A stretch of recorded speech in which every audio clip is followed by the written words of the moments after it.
Magandang araw po sa iyo, Kuya Dax. Hindi ko alam kung paano ko sisimulan ng sulat kong ito, pero gusto kong ibahagi ang kwento ko bilang babala sa iba. Isa itong pagkakamali na hindi ko na mababawi. Isang desisyong bumago sa buhay ko ng tuluyan. Ako si Heidi, isang dating sales manager sa isang kilalang retail store.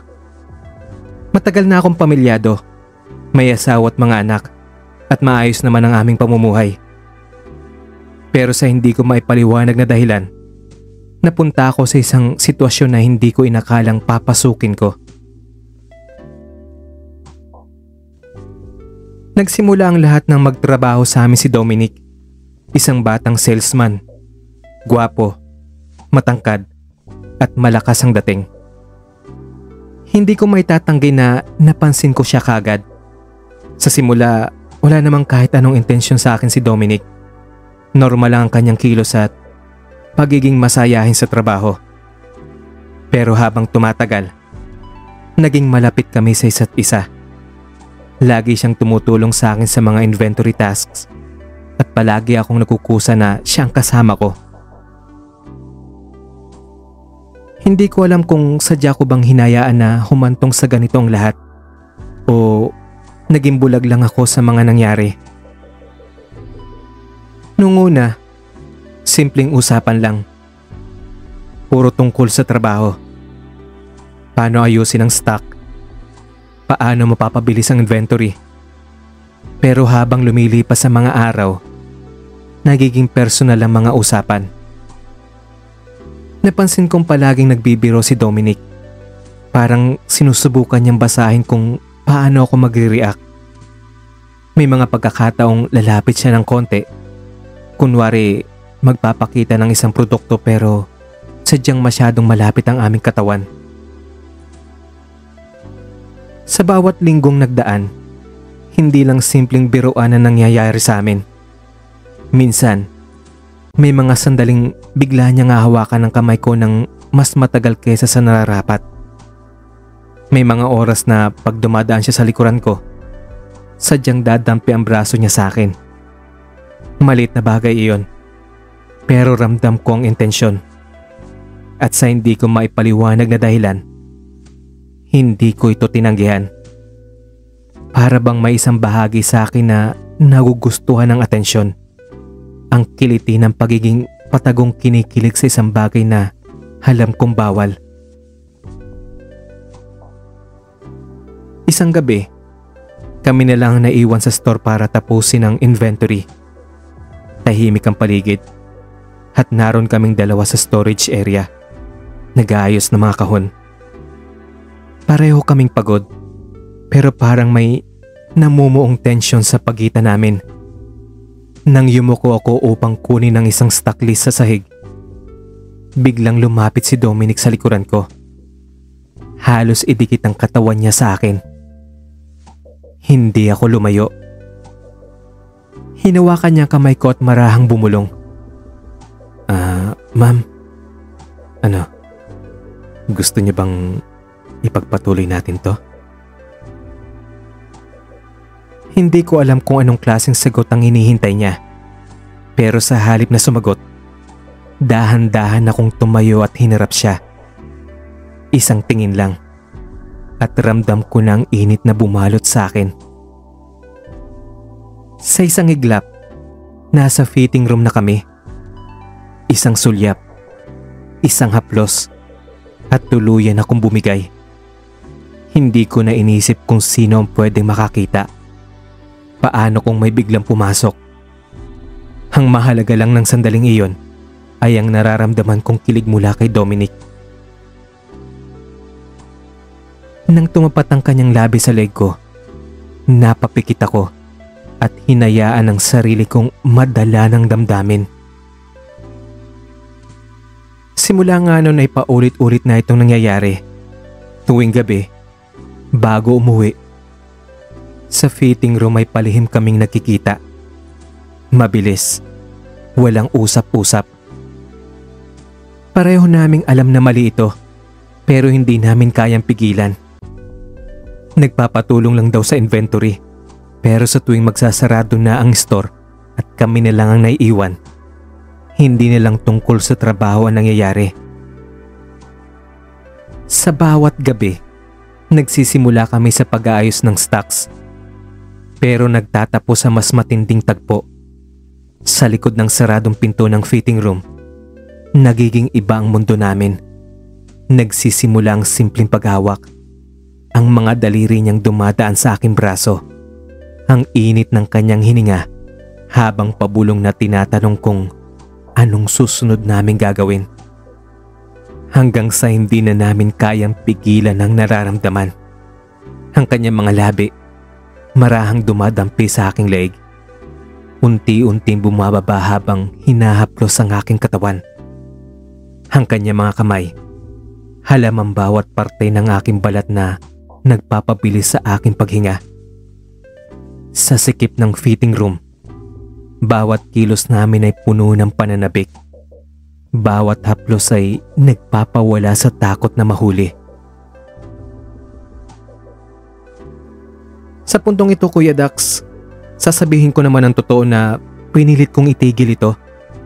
Pero sa bawat pagkakataong nakikita kami, isang sulyap lang mula sa kanya ay bumibigay naman ako.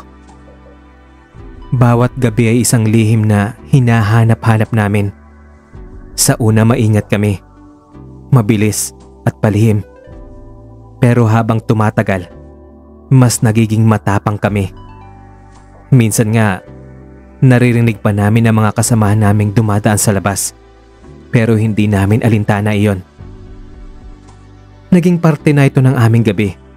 Isang lihim na paulit-ulit naming ginagawa, kahit pa alam naming isang pagkakamali iyon.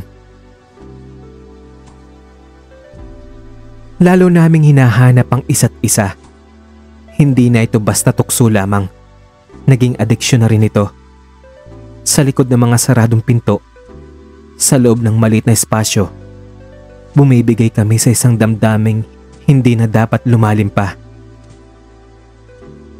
Aminin ko naging pabaya ako. Akala ko walang makakahuli. Akala ko habang buhay kong mapapanatili ang ganitong klaseng relasyon na walang kapalit. Pero isang gabi, tulad ng ginagawa namin, nagpapaiwan kami. Gaya ng nakasanayan, pumasok kami sa fitting room na tila isang ligtas na lugar para sa amin.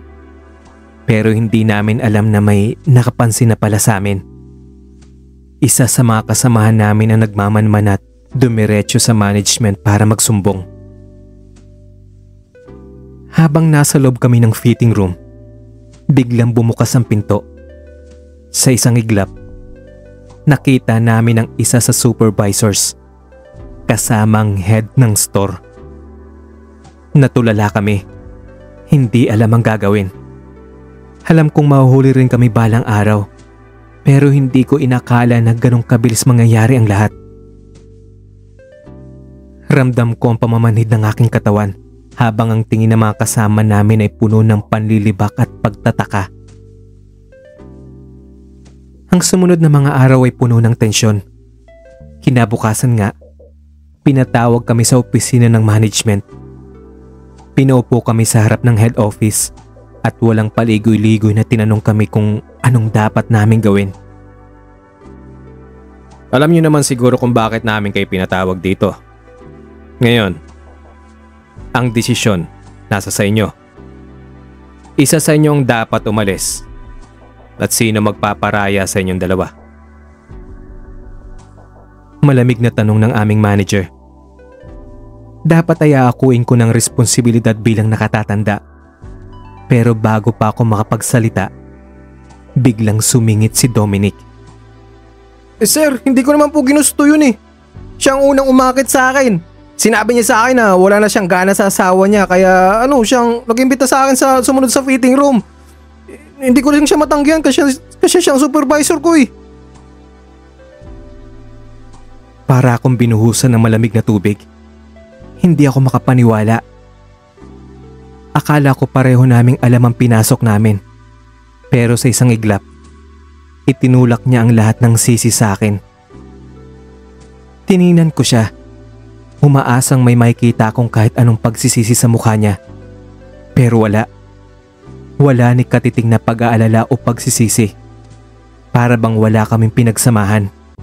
Para bang hindi siya ang lalaking kasama ko sa fitting room gabi-gabi. Hindi ako nagsalita. Wala akong maisagot. Alam kong kahit ano pang sabihin ko, tapos na. Kaya hindi na ako nagtangkapang ipagtanggol ang sarili ko. Pareho naming alam ang totoo. Pero pinili niyang ilaglag ako para lang mailigtas ang sarili niya. Sa huli, Kuya Dax, walang nagparaya. Pareho kaming tinanggal sa trabaho. Hindi nila tinanggap ang paliwanag namin. Para sa kanila, walang puwang sa kumpanya ang ganitong klaseng relasyon. At mas lalong pinabigat ang katotohanang umabot ito sa asawa ko. Nalaman niya ang lahat. At ngayon, patuloy kong sinusubukang buuin ang nasirang tiwala na hindi ko alam kung kailan ko pa muling mababawi. Sa ngayon, Kuya Dax, wala na si Dominic sa buhay ko. Hindi ko alam kung nasa na siya ngayon o kung nakahanap na ba siya ng panibagong biktima ng kanyang mga matatamis na salita. Ang sigurado lang ako, natapos na ang lahat. Pero ang sugat na iniwan niya ay hindi basta-basta mawawala. Kung may aral man akong natutunan sa kwento kong ito yung sa bawat tukso, laging may kapalit. Sa simula, tila walang mawawala sa'yo. Pero sa huli, mas maraming pa palang mawawasak kaysa sa inaakala mo. Hindi ko na pwedeng ibalik ang oras para itama ang lahat ng pagkakamali ko. Pero may isang bagay akong natutunan. Ito ay ang pagiging mas matalino sa pagpapasya. Hindi sapat ang sandaling kasiyahan kung kapalit nito ay ang pagkawasak ng iyong pamilya, reputasyon, at pangarap. Hanggang dito na lang ang sulat ko, Kuya Dax. More power po sa channel ninyo. Ako si Heidi. At ito, ang true confession ko.